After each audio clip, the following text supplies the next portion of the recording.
Few stories have captured the human imagination quite like the flood narratives of Noah from the Bible and Utnapishtim from the Epic of Gilgamesh. Both tales recount the destruction of the world by divine decree, with a chosen survivor preserving life through the construction of a great boat.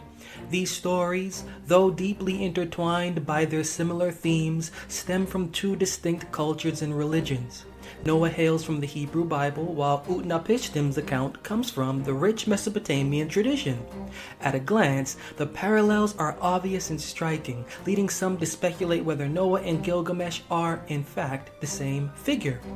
However, upon deeper exploration, it becomes clear that these two men serve entirely different roles in their respective narratives and belong to distinct cultural contexts.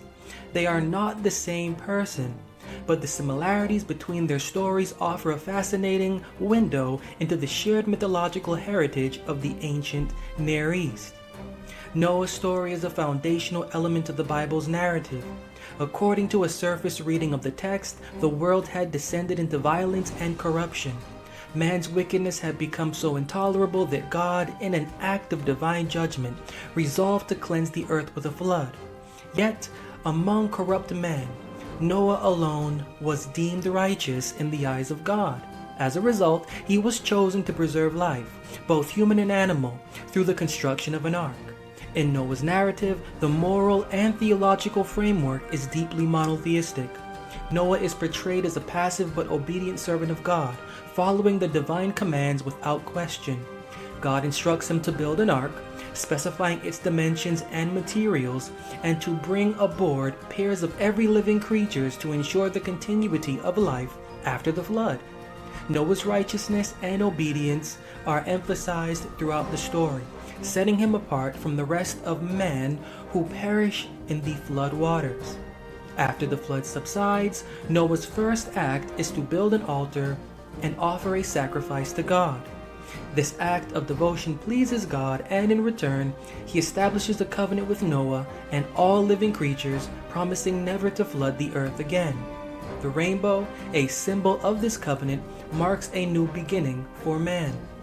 Noah's role, therefore, is not one of survival, but also of renewing the moral relationship between God and God's creation.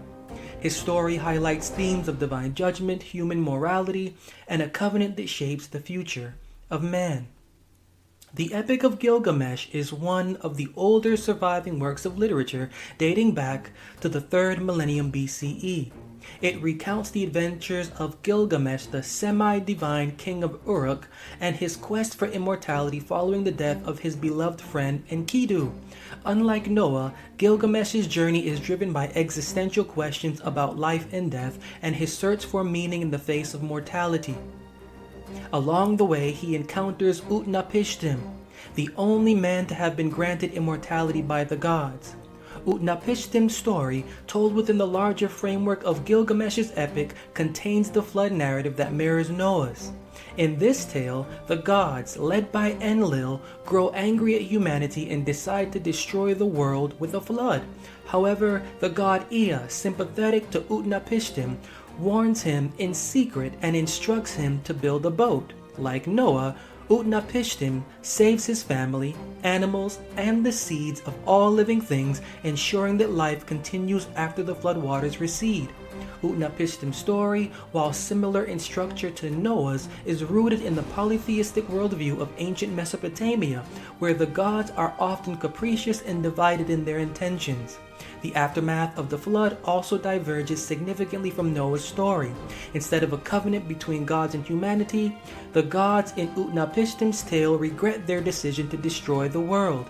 Enlil, initially enraged that anyone survived, is eventually appeased and grants Utnapishtim and his wife immortality, allowing them to live forever at the ends of the earth. This reward highlights the Mesopotamian preoccupation with immortality and the human desire to escape death, themes that are central to the Epic of Gilgamesh, but absent from Noah's narrative.